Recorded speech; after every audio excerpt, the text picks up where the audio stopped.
Hello. पिछली video में हमने टॉपिक शुरू किया था वेटेड इंडेक्स नंबर्स का, और जिसमें मैंने आपको बताया था कि जो है जो भी आइटम्स हैं, जो भी कमोडिटीज़ हैं जिनके हम इंडेक्स नंबर्स कैलकुलेट कर रहे हैं, तो क्योंकि हर एक आइटम की, हर एक कमोडिटी की अपनी एक इंपॉर्टेंस होती है, तो उसकी इंपॉर्टेंस के हिसाब से, उसकी वर्थ के हिसाब से, उसकी क्वांटिटी कंज्यूम्ड के हिसाब से जो है उसकी वेटेड एवरेज निकाली जाती है। तो उनको हम जो है वो बोलते हैं वेटेड इंडेक्स नंबर्स। उसमें दो मेथड्स आपको मैंने बताए थे, एक वेटेड एग्रीगेट मेथड जिसके बारे में हमने पिछली वीडियो में किया था, जिसमें आपके पास लेस्पियर मेथड है, पास्चे मेथड है, फिशर्स मेथड है, डॉर्बिश एंड बाउले मेथड है, मार्शल एंड एडवर्थ मेथड है, और कैलिस मेथड के बारे में हमने जो पिछली बार किया था। उसमें उनके फॉर्मूलाज जो है उस वीडियो में बताए थे मैंने आपको, उनकी कैलकुलेशन कैसे करनी है उससे रिलेटेड एक एग्जांपल हमने किया था। तो आज की वीडियो में हम करेंगे weighted average of price relatives, भारित औसत मूल्यानुपात विधि। In weighted average price relatives, the price relatives for the current years are calculated on the basis of the base year price। कि हम जो है वो सबसे पहले प्राइस रिलेटिव्स कैलकुलेट करते हैं, और वो प्राइस रिलेटिव्स कैलकुलेट किए जाते हैं किसके बेसिस पर? करंट ईयर प्राइजेस के बेसिस पर और बेस ईयर प्राइजेस के बेसिस पर। जिसके लिए फॉर्मूला आपको बताइए कि P इज कैपिटल P से हम प्राइस रिलेटिव्स को रिप्रेजेंट करते हैं, और that is equal to P1 divided by P0, जहाँ पर 1 जो है वो करंट ईयर को रिप्रेजेंट कर रहा है और 0 जो है वो बेस ईयर को रिप्रेजेंट कर रहा है। तो price relatives P1 divided by P0 multiplied by 100। तो सबसे पहले जो है वो बेस ईयर और करंट ईयर के प्राइजेस के बेसिस पर प्राइस रिलेटिव्स कैलकुलेट किए जाते हैं। These price relatives are multiplied by the respective weights of the items. की जो भी आपके पास आइटम्स हैं, उन आइटम्स का जो भी आइटम्स या कमोडिटीज जिनके लिए आपने इंडेक्स नंबर्स कैलकुलेट करने हैं, तो उनके जो भी रिस्पेक्टिव वेट्स हैं हर एक आइटम के, हर एक कमोडिटी के, उससे उनको मल्टीप्लाई किया जाता है। These products are added up and divided by the sum of weights. तो ये जो प्रोडक्ट आपके पास आ गया, प्राइस रिलेटिव को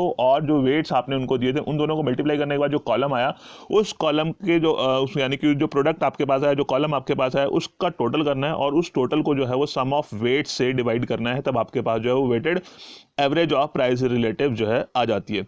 ये जैसे हमने पहले भी किया था सिंपल एग्रीगेट मेथड के टाइम पे, तो इसको जो हमने प्राइस रिलेटिव की एवरेज निकालनी होती है, तो इसके लिए हमारे पास जो है वो मेथड, आप चाहे उसका ज्योमेट्रिक मीन का इस्तेमाल भी कर सकते हैं और अर्थमेटिक मीन का भी इस्तेमाल कर सकते हैं। इन केस की अगर आपको स्पेसिफिकली बताया गया है तब आपको उसी मेथड को यूज़ करना है। चाहे वो अर्थमेटिक मीन का है तो आपको अर्थमेटिक मीन का फॉर्मूला यूज़ करना है, और अगर ज्योमेट्रिक मीन का है तो आपको ज्योमेट्रिक मीन का फॉर्मूला यूज़ करना है। और अदरवाइज आपके पास ऑप्शन है, आप चाहे तो अर्थमेटिक मीन, चाहे तो ज्योमेट्रिक मीन के बेसिस पर उसको निकाल सकते हैं। तो ये जो मेथड है आपका यहाँ पर, ये वाला मेथड है, ये अर्थमेटिक मीन के बेस्ड है।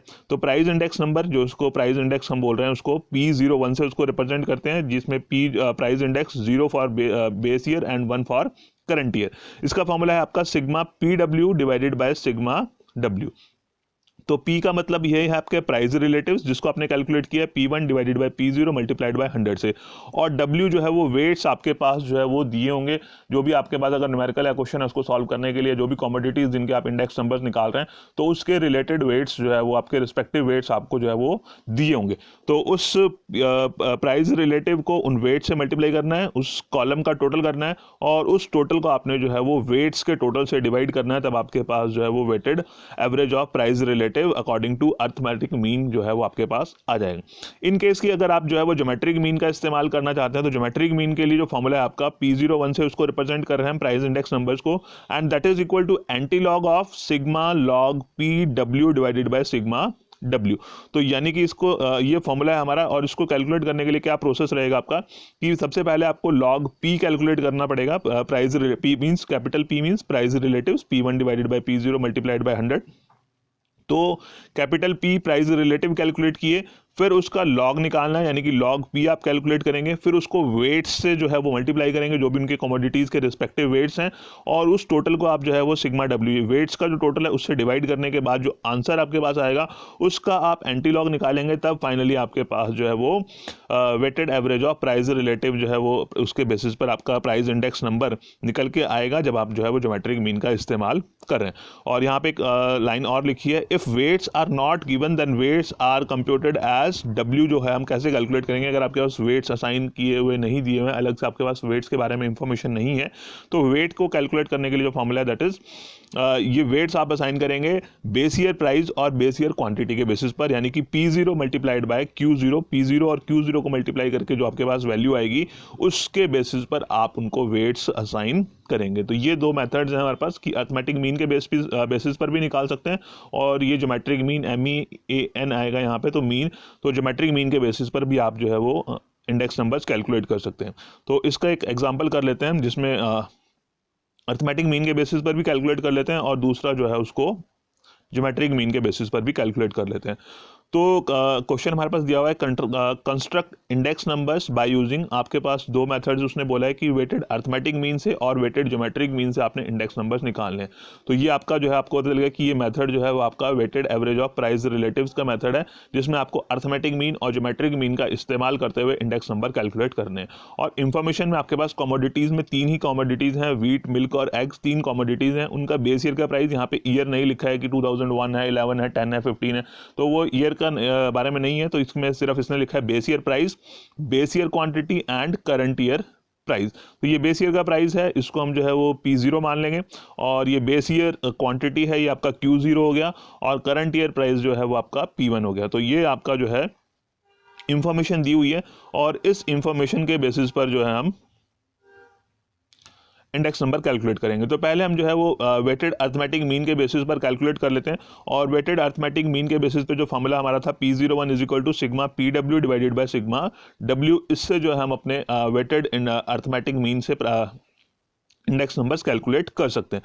तो ये इंफॉर्मेशन हमारे पास दी हुई थी कमोडिटी के बारे में, P0 के बारे में, Q0 के बारे में और P1 के बारे में। तो ये तीनों इंफॉर्मेशन हमारे पास दी थी, P0, Q0 एंड P1, और ये कमोडिटीज। तो एज इट इज हमने जो है वो इसको इंफॉर्मेशन को यहाँ पर लिख लिया। अब यहाँ पर जो है वो जैसे आपको बताया कि W से हमने उसको मल्टीप्लाई करना है, तो W हमारे पास दिया हुआ नहीं है, क्वेश्चन में नहीं बताया कि कौन से जो है वो वेट्स आपने उनको असाइन करने हैं। तो वेट के बारे में इंफॉर्मेशन नहीं है, तो आपको बताया कि W is equal to P0 into Q0। तो बताया आपको कि अगर वेट्स नहीं दिए हैं तो आप वेट्स कैसे कैलकुलेट करेंगे, P0 मल्टीप्लाइड बाय Q0। तो ये P0 का कॉलम है, ये आपका Q0 का कॉलम है, दोनों को मल्टीप्लाई किया, 2 इंटू 5 10, 1 इंटू 2 2 आ गया आपके पास, 3 इंटू 1 आपके पास 3 आ गया। तो W आ गया, और W का टोटल हमें चाहिए, सिग्मा W से उसको डिवाइड करना है फाइनली। तो sigma W 10 + 2 + 3 that is equal to 15। और एक और चीज चाहिए हमें इसमें, price relatives P, capital P। तो कैपिटल P यानी कि price relatives that is equal to P1 divided by P0 multiplied by 100। तो P1 है आपका 3 divided by 2 multiplied by 100 150, 2 divided by 1 multiplied by 100 200, 4 divided by 3 multiplied by 100 133.33। तो ये price relatives आ गए। इसके टोटल की हमें यहाँ पे जरूरत नहीं है, और हमें यहाँ पे क्योंकि जो फॉर्मूला है हमारा वो कह रहा है कि हमें चाहिए सिग्मा PW, यानी कि प्राइस रिलेटिव्स को वेट से मल्टीप्लाई करने के बाद जो कॉलम आएगा उस कॉलम का टोटल हमें चाहिए। तो P भी हमारे पास आ गया है, W भी हमने कैलकुलेट कर लिया है। तो P और W को हमने मल्टीप्लाई करना है, P और W को मल्टीप्लाई करना है, यानी कि 10 multiplied bye 150 that is 1500, 2 multiplied by 200 that is equal to 400, 3 multiplied by 133.33 और ये आ गया आपका 400। और इसको जब आप टोटल करेंगे 1500 plus 400 that is equal to 2300 ये आपका आ गया सिग्मा PW। सो सिग्मा का मतलब उसके आगे जो भी वैल्यूज लिखी हैं उनको आपने उसका कॉलम बनाना है और उसका टोटल करना है। तो PW का हमने कॉलम बनाया, उसका टोटल किया, तो सिग्मा PW आ गया, और सिग्मा W हमने कैलकुलेट किया हुआ था। तो फॉर्मूले में वैल्यू पुट कर देते हैं, सिग्मा PW दैट इज 2300, और सिग्मा W जो है वो हमारे पास आया 15, 2300 को 15 से डिवाइड करेंगे तो आपके पास आ गया 153.33। तो यानी कि जो गिवन कमोडिटीज हैं उसका जो करंट ईयर के लिए जो हमारा इंडेक्स नंबर आया है वेटेड अर्थमेटिक मीन को यूज करते हुए, weighted arithmetic mean of price relatives that is 153.3। बहुत ही सिंपल है।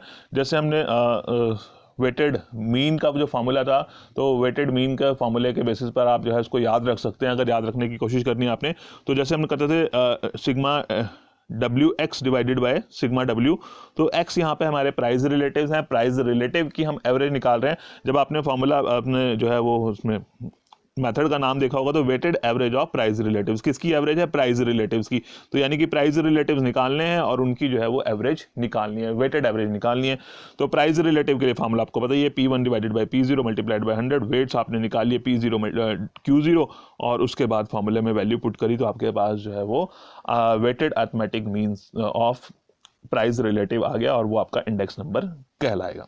देन दूसरा जो उसने हमें बोला था मेथड क्वेश्चन में करने के लिए, इसको हमने ज्योमेट्रिक मीन से भी करना है, तो इसी क्वेश्चन को हम ज्योमेट्रिक मीन के भी से भी सॉल्व कर लेते हैं।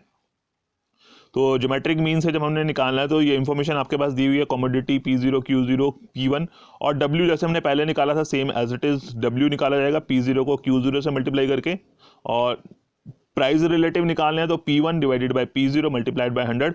तो ये प्राइस रिलेटिव जैसे हमने अर्थमेटिक मीन से जब हमने एवरेज निकाली थी वेटेड अर्थमेटिक मीन से, तब भी हमने सेम प्रोसेस फॉलो किया था, वही प्रोसेस हमने यहाँ पे भी फॉलो करना है। इतना तो आपने पहले इतना तो मैंने आपको पहले बता दिया है। अब इसके बाद जो है इसका जो फॉर्मूला है, अगर आपने geometric mean weighted geometric mean से एवरेज निकालनी है तो दैट इज P0 1 से उसको रिप्रेजेंट करना है, price index number 0 base year 1 current year, that is equal to anti log of sigma log P W divided by sigma W। तो इस फॉर्मूले में हमें क्या क्या चाहिए, लॉग P चाहिए, लॉग P को W से मल्टीप्लाई करना है, फिर उस कॉलम का टोटल करना है और उस टोटल को सिग्मा W से डिवाइड करना है, फिर जो आंसर आएगा उसका एंटी लॉग कैलकुलेट करना है। तो यानी कि जो अब हमारा स्टेप बनता है, नेक्स्ट स्टेप हमारा बनता है लॉग P कैलकुलेट करना, क्योंकि P हम कैलकुलेट कर चुके हैं, अब इसका हमने करना है लॉग कैलकुलेट। तो लॉग आप जो है वो लॉग टेबल की हेल्प से कैलकुलेट करेंगे। तो लॉग टेबल की हेल्प से कैलकुलेट करेंगे, जब आप 150 का लॉग 150 चेक करेंगे तो 15 को 0 में आप जब देखेंगे तो 15 में 0 की वैल्यू चेक करेंगे तो आपके पास आ जाएगा 1761 और यहाँ पे जो डेसिमल से पहले वाले डिजिट हैं 1 2 3 3 डिजिट्स हैं, 3 - 1 2, तो यहाँ पर जो है वो 2.1761 इसका फाइनल वैल्यू आएगी। इसी तरह से जब 200 का देखेंगे तो आप 20 को 0 में चेक करेंगे तो आपके पास 3010 आ जाएगा, और यहाँ पर भी डेसिमल से पहले 3 डिजिट हैं 1 2 3 और 3 - 1 दैट इज इक्वल टू 2, और 133.33 को आपने जो है वो 13 को 3 में और देन नेक्स्ट 3 में अगर आप उसको चेक करोगे तो आपके पास 1249 आ जाएगा, और डेसिमल से पहले यहाँ पर भी 1 2 3 डिजिट्स हैं और 3 - 1 जो है वो 2 आ जाएगा। फाइनली आपका जो है इसकी लॉग की वैल्यू आ जाएगी 2.1249। अब log P आ गया हमारे पास। अब log P को क्या करना है, W से मल्टीप्लाई करना है, फिर उसका टोटल करना है।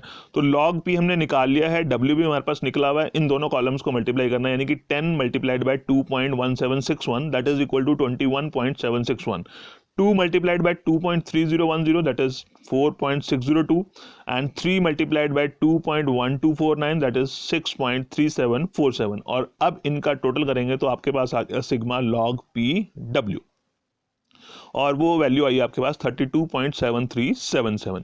अब ये जो फॉर्मूला हमारे पास दिया हुआ है, इस फॉर्मूले में हमने ये जो वैल्यूज हमारे पास आई है इनको लिख देना है। Anti log as it is रहेगा, ये बाद में निकाला जाएगा जब सारी फाइनल वैल्यूज़ को ब्रैकेट के अंदर जो है वो सॉल्व हो जाएगी वैल्यू, तब हम जो है वो एंटी लॉग कैलकुलेट करेंगे। तो इसमें यहाँ पर है हमारे पास सिग्मा लॉग PW और इसकी वैल्यू आई है हमारे पास 32.7377। देन सिग्मा W इसका वेट्स का जो टोटल है दैट इज 15, तो इस वैल्यू को इससे डिवाइड करना है, और इसको जब आप डिवाइड करोगे 32.7377 को 15 से, तब आपके पास वैल्यू आ जाएगी 2.1825। तो ये वैल्यू आ गई आपके पास, और इसका अब आपने एंटी लॉग देखना है। और एंटी लॉग वाले टेबल में जब हम एंटी लॉग देखते हैं तब डेसिमल के बाद वाले डिजिट्स को ही जो है उस लॉग टेबल में देखा जाता है। तो डेसिमल के बाद वाले डिजिट्स में आपके पास है 0.1825, तो यानी कि 0.18 को आप 2 में देखेंगे और 5 में देखेंगे तो उससे आपके पास वैल्यू आ जाएगी 1523। और अब ये डेसिमल कैसे लगाना है, तो ये यहाँ पर जिसकी वैल्यू हम देख रहे थे एंटी लॉग टेबल में, तो ये 2 जो डेसिमल से पहले वाला जो डिजिट है उसमें आपने 1 ऐड करना, तो इसमें 1 ऐड किया, 2 + 1 दैट इज इक्वल टू 3, और यहाँ से काउंट करना है डिजिट 1 2 3 और 3 डिजिट्स के बाद आपने जो है यहाँ पे डेसिमल लगाया और ये हो गया 152.3। तो ये जो है आपका मेथड था जिससे आपने इंडेक्स नंबर कैलकुलेट किया है। Weighted geometric mean of price relatives method का इस्तेमाल करते हुए आपने जो है वो इंडेक्स नंबर्स कैलकुलेट किए। तो अब आपका जो है वो वेटेड इंडेक्स नंबर का टॉपिक जो है वो कंप्लीट हो गया, जिसमें हमने वेटेड एग्रीगेट मेथड वो आपको पहले बता दिए थे, जिसमें लेस्पियर, पास्चर, फिशर, बाउले, मार्शल, कैली के मेथड थे। और आज की वीडियो में हमने जो है वो weighted average of price relative using arithmetic mean and geometric mean जो है वो कंप्लीट कर लिया है।